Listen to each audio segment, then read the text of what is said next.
তুমি আক্ষেপ করো যে আমার ওই বন্ধুটা জীবনে অনেক কিছু করে ফেললো, আমি কিছু করতে পারলাম না, ওর জন্য তোমার হিংসা হয়, ঈর্ষা হয়, এর চেয়ে হাস্যকর, এর চেয়ে দুঃখজনক আর কি হইতে পারে?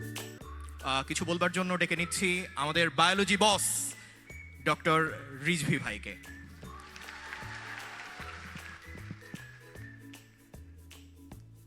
সুমন ভাই এখনো পারলেন না সুমনা ভাবিকে আপন করে নিতে।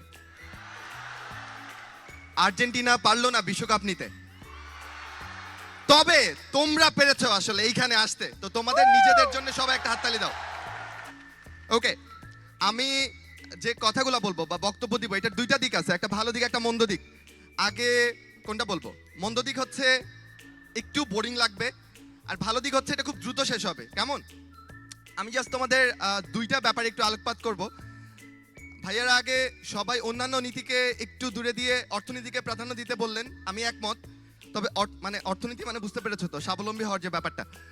তবে এর থেকেও আমি তোমাকে বলবো অর্থনীতির সামনেও তুমি কোনটাকে রাখতে পারো, সেটা হচ্ছে তোমার জীবনের কিছু রিলেশনশিপ, যেটা তোমার প্যারেন্টসের সাথে, ফ্যামিলির সাথে, ফ্রেন্ডের সাথে, এইটা তোমার varsity life through out the life অনেক বেশি ইম্পর্টেন্ট। আমি মনে করি আমার ডাক্তারি ডিগ্রির বাইরে আমার একটা বড় অর্জন হচ্ছে আমার বন্ধুরা, আমার স্কুল জীবন থেকে নিয়ে মেডিকেল লাইফ পর্যন্ত সবাই।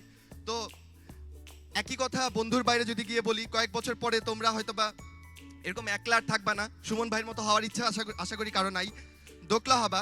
এবং এটা জীবনের একটা বড় ডিসিশন। আসলে আমরা কথা বলতে হয়তো বা ভয় পাই বা লজ্জা পাই এটা নিয়ে, বাট তোমার ভবিষ্যৎ সঙ্গী বা সঙ্গিনী কে হতে যাচ্ছে এইটাও তোমার জীবনের জন্য একটা বড় decision.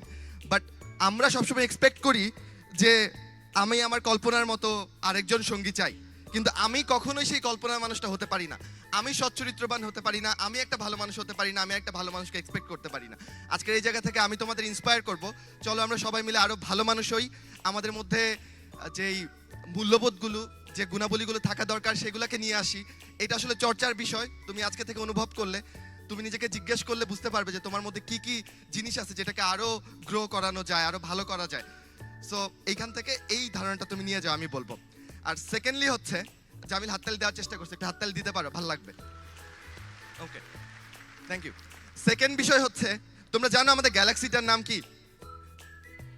Milky way, right? So milky ওয়েতে স্টার আছে প্রায় 100 বিলিয়ন, কেউ কেউ বলে 400 বিলিয়ন।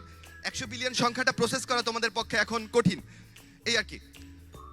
আমি জানি না অভিদাদার ব্যাংক অ্যাকাউন্টের খবর কি, ওইখানে হয়তো বা থাকতে পারে, হোয়াটএভার। সো 100 বিলিয়ন স্টার আছে একটা গ্যালাক্সিতে। এরকম গ্যালাক্সি আছে হচ্ছে আরো 100 বিলিয়ন। তার মানে টোটাল স্টার আমাদের অবজারভেবল ইউনিভার্সে প্রায় 10⁻22টা। এটা আমাদের ধারণা। এতগুলো স্টার, এর মধ্যে সান বা সূর্য একটা সাধারণ লেভেলের নক্ষত্র, তার মধ্যে মোটামুটি লেভেলের একটা গ্রহের নাম পৃথিবী, যেই পৃথিবীতে জীবের সঞ্চার ঘটেছে। এবং সেই পৃথিবীর এমন একটা দেশ যেটা ম্যাপে দেখা যায় না, সেটার নাম বাংলাদেশ। সেই দেশের কোনো একটা জায়গাতে তুমি বাস করো, কোনো একটা ভার্সিটিতে তুমি চান্স পেয়েছো, এবং সেখানে চান্স পেয়ে তুমি আক্ষেপ করো যে আমার ওই বন্ধুটা জীবনে অনেক কিছু করে ফেললো, আমি কিছু করতে পারলাম না, ওর জন্য তোমার হিংসা হয়, ঈর্ষা হয়, এর চেয়ে হাস্যকর, এর চেয়ে দুঃখজনক আর কি হইতে পারে? তাহলে আমাদের জীবনটা খুব ক্ষুদ্র, একটা ছোট্ট জীবনের মালিক আমরা, তবে জীবনটা খুব ভ্যালুয়েবল। এটা একটা গিফট সৃষ্টিকর্তা প্রদত্ত। জীবনটাকে অপচয় না করি, নষ্ট না করি, কাজে লাগাই। এবং তোমার ডিগ্রি তোমার আসলে মেইন অর্জন না। মেইন অর্জন হচ্ছে যদি এমন হয় যে তোমার একটা বন্ধু, মনে করো ভার্সিটি লাইফে কোনো কারণে একাডেমিক্যালি সাউন্ড হতে পারছে না, পিছিয়ে পড়ছে, তুমি তাকে পাশে থেকে, দেখা গেলো তুমি ওর ভার্সিটি জার্নিটাকে স্মুথ করলা, তুমি ওর ভার্সিটি পাশের কারণ হয়ে দাঁড়াইলা, এইগুলো দিন শেষে আসলে অর্জন, একটা বড় অর্জন। তো আমার পুরো মেসেজের আসলে পুরো কথার সারাংশ হচ্ছে, চলো আমরা আরেকটু সাপোর্টিভ মানুষ হই, আরেকটু বেটার মানুষ হই, সবার মধ্যে একটু সহমর্মিতার চর্চা করি।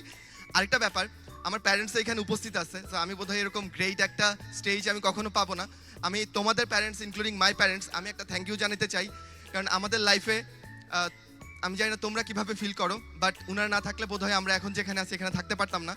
আমার বক্তব্য শেষ, কিন্তু শেষ বেলায় আমরা একটা কাজ করবো, আমরা বসে হাততালি দিলে এইটা খুবই কি বলবো, মানে অলসতা হচ্ছে।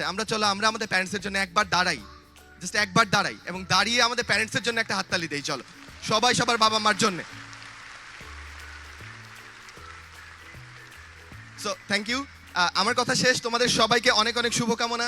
সবাই অনেক বড় হও, অনেক ভালো মানুষ হও, এবং বাংলাদেশটাকে আরেকটা সুন্দর রাষ্ট্র হিসেবে পরবর্তী প্রজন্মের কাছে উপহার দাও। ধন্যবাদ সবাইকে।